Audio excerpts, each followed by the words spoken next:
ನಮಸ್ತೆ, ನಾನು ಸ್ವಾಮಿ ಮಾತಾಡ್ತಾ ಇರೋದು ಶ್ರೀಕಂಠೇಶ್ವರ ಪ್ರಾಪರ್ಟೀಸಿಂದ. ಒಂದು ಒಳ್ಳೆ ಲ್ಯಾಂಡ್ ಬಂದೈತೆ, ಸೂಪರ್ ಆಗೈತೆ. 3 ಎಕರೆ 10 ಗುಂಟೆ. ಕೆಂಪು ಮಣ್ಣು ಅಂದರೆ ಕೆಂಪು ಮಣ್ಣು, ಇಟ್ಟಿಗೆ ಮಣ್ಣು.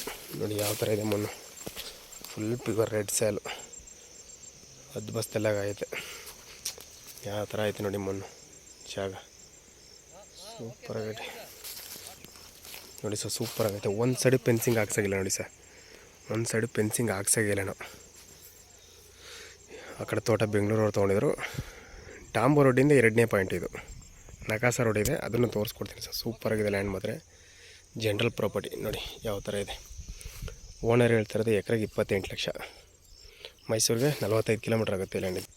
49 ಕಿಲೋಮೀಟ್ರ್ ಆಗುತ್ತೆ ಇಲ್ಲಿ ಲ್ಯಾಂಡಿಂದ ಮೈಸೂರಿಗೆ. 49 ಕಿಲೋಮೀಟ್ರ್, 50 ಕಿಲೋಮೀಟ್ರ್ ನೋಡಿ ಸರ್. 50 ಕಿಲೋಮೀಟ್ರ್ ಮೈಸೂರು. ಸೂಪರಾಗಿದೆ ಲ್ಯಾಂಡ್ ಮಾತ್ರ. ಜನರಲ್ ಪ್ರಾಪರ್ಟಿ, 3 ಎಕರೆ 9 ಗುಂಟೆ. ಸೂಪರಾಗಿದೆ ಲ್ಯಾಂಡು, ಲೋ ಬಜೆಟಲ್ಲಿದೆ. ಈ ಥರ ನಿಮಗೆ ರೆಡ್ ಸ್ಯಾಲು ಸಿಗೋಲ್ಲ ನೋಡಿ. ಹೆಂಗಿದೆ ಕೆಂಪು ಮಣ್ಣು ಅಂದರೆ ಕೆಂಪು ಮಣ್ಣು. ಒಂದು ಸೈಡ್ ಫೆನ್ಸಿಂಗ್ ಹಾಕಿಲ್ಲ, ಬೆಂಗಳೂರು ತೊಗೊಂಡು ತೋಟ ಮಾಡ್ಕೊಂಡಿದ್ದಾರೆ.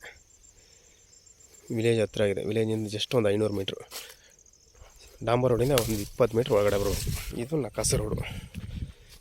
ಈಗ ದುಡ್ಡು ಕೊಟ್ಟರೆ ಇದನ್ನೆಲ್ಲ ಕ್ಲೀನ್ ಮಾಡಿಸ್ಕೊಡ್ತಾರೆ. ಒಂದು 3 ಗಂಟೆ ಕೆಲಸ ಆಯ್ತು ಅಷ್ಟೇ. ಡಾಂಬರ್ ರೋಡ್ ತೋರಿಸ್ಕೊಡ್ತೀನಿ ನೋಡಿ. ಪಕ್ಕದಲ್ಲೇ ತೋಟ ಇದೆ, ಬೆಂಗಳೂರು ತಗೊಂಡು. ಒಂದು ಸೈಡ್ ನೀವು ಫೆನ್ಸಿಂಗ್ ಹಾಕ್ಸಾಗಿಲ್ಲ, ಸೂಪರಾಗಿದೆ. ಡಾಂಬರ್ ರೋಡ್ ತೋರಿಸ್ತೀನಿ. ಇದು ಮೇಲೆಲ್ಲ ಕ್ಲೀನ್ ಮಾಡಿಸ್ಕೊಡ್ತಾರೆ ನೋಡಿ. ಇದೇ ಡಾಂಬರ್ ರೋಡ್ ಸರ್, ಬಸ್ ರೋಡ್ ಇದು. ಇದೇ ಒಳಗಡೆ ಎಂಟ್ರೆನ್ಸ್. ಒಂದು 10 ಮೀಟ್ರ್ ಒಂದೆಲ್ಲ ಸೂಪರಾಗೈತೆ ನೋಡಿ ಸರ್. ಒಳ್ಳೆ ರೆಡ್ ಸ್ಯಾಲು, ಫುಲ್ ಪ್ಯೂರ್ ರೆಡ್ ಸ್ಯಾಲು ಸರ್. ಅದು ಈ ಥರ ಜಾಗ ನಿಮಗೆ ಸಿಗೋಲ್ಲ ನೋಡಿ ಸರ್.